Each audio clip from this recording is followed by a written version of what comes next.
গঙ্গাসাগর মেলা প্রাঙ্গণে উপচে পড়ছে ভিড়। যত সেই মহেন্দ্রক্ষণ এগিয়ে আসছে ততই কিন্তু পুণ্যার্থীদের ভিড় জমতে শুরু করেছে। ক্যামেরাম্যান প্রবীর সামন্তকে বলবো সেই ছবি দেখাতে। আমরা রয়েছি গঙ্গাসাগর মেলা প্রাঙ্গণের একেবারে 2 নম্বর ঘাটের কাছে, যেখানে কিন্তু আজ সকাল থেকেই যেটা দেখা যাচ্ছে, বহু দূর দূরান্ত থেকে আসা পুণ্যার্থী তারা কিন্তু আজ সকালে সেই স্নান সারছেন এবং তার পাশাপাশি যে মহেন্দ্রক্ষণ আগামীকাল, সেই মহেন্দ্রক্ষণ আসার আগে থেকেই পুণ্যার্থীদের ঢল কিন্তু দেখা যাচ্ছে গঙ্গাসাগর মেলা প্রাঙ্গণে। শুধু তাই নয়, এই মেলা যাতে সুষ্ঠুভাবে হয় সে কারণে কিন্তু প্রশাসনের তরফ থেকে সমস্ত রকমের ব্যবস্থা করে রাখা হয়েছে। কোথাও সিসিটিভি ক্যামেরার ব্যবস্থা করা হয়েছে, কোথাও সিভিল ডিফেন্সের লোক রাখা হয়েছে, কোথাও পুলিশ রয়েছে এবং বিভিন্ন জায়গায় কিন্তু রীতিমতো প্রশাসনের তরফ থেকে প্রস্তুতি সম্পূর্ণ করে রাখা রয়েছে। যে চিত্র দেখাবো, যেখানে দেখা যাচ্ছে ইতিমধ্যেই কিন্তু সাগরে স্নান করতে নেমেছেন বহু পুণ্যার্থী, তারা ইতিমধ্যেই স্নান সারছেন এবং আগামীকাল মকর সংক্রান্তির যে স্নান, সেই পুণ্য লগ্নে সেই স্নান সারার জন্য দূর দূরান্ত থেকে মানুষজন এসেছেন, তারা ভিড় জমাচ্ছেন। ইতিমধ্যেই আজ সকালের যে চিত্রটা, সেই সকালের চিত্র থেকে স্পষ্ট যে দূর দূরান্ত থেকে মানুষের পুণ্যার্থীদের ঢল কিন্তু আস্তে আস্তে বাড়ছে।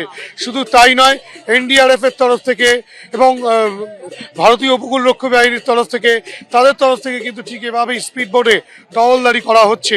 এরকম বিভিন্ন রকম ওয়াচ টাওয়ার তৈরি করা হয়েছে। সেই ওয়াচ টাওয়ার থেকে যেমন নজর রাখা হয়েছে, তার পাশাপাশি কিন্তু এখানে সিসিটিভি ক্যামেরাও রয়েছে। এখানটায় পুলিশ প্রশাসন একেবারে প্রস্তুত। পুণ্যার্থীদের ভিড় ধীরে ধীরে বাড়তে শুরু করেছে গঙ্গাসাগর মেলা প্রাঙ্গণে। ক্যামেরা প্রবীর সামন্তের সঙ্গে হিন্দল দে, এবিপি আনন্দ, গঙ্গাসাগর। এই গঙ্গাসাগর মেলা প্রাঙ্গণে এই যে অস্থায়ী হাসপাতালের আইসোলেশন সেন্টার, সেখানে কিন্তু যেটা দেখা যাচ্ছে যে আরএল এর ফ্লুইড বা আরএল এর যে স্যালাইন, সেই স্যালাইনের একাধিক বোতল রয়েছে। স্বাভাবিকভাবে যেখানে এই আরএল এর ব্যবহার সম্পূর্ণ নিষিদ্ধ করা হয়েছে, যেটা ঘোষণা করা হয়েছে সম্পূর্ণ বন্ধ রাখার জন্য, তারপরেও শহরের বিভিন্ন হাসপাতাল, নামি দামি মেডিকেল কলেজ হাসপাতালে তার ব্যবহার হচ্ছিল।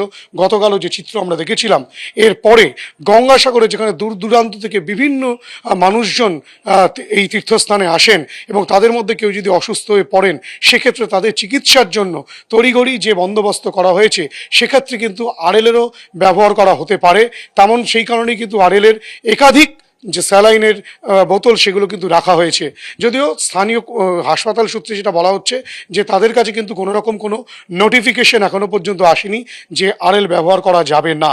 চিত্রটা কিন্তু একেবারে স্পষ্ট। ক্যামেরা পার্সন প্রবীর সামন্তকে একবার বলবো ছবিটা দেখাতে।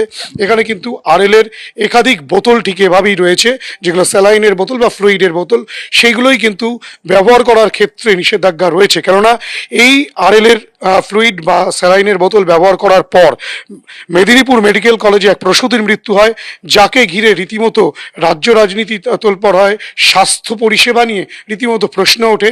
তারপরে বিভিন্ন জায়গায় তা বন্ধ করা হলেও গঙ্গাসাগর মেলা প্রাঙ্গণে এই যে অস্থায়ী হাসপাতাল তৈরি করা হয়েছে, সেই অস্থায়ী হাসপাতালে সেখানে কিন্তু আরএল এর ব্যবহার করা হচ্ছে, সেই চিত্রই কিন্তু একেবারে স্পষ্ট ধরা পড়ছে। ক্যামেরায় প্রবীর সামন্তর সঙ্গে হিন্দল দে, এবিপি আনন্দ, গঙ্গাসাগর।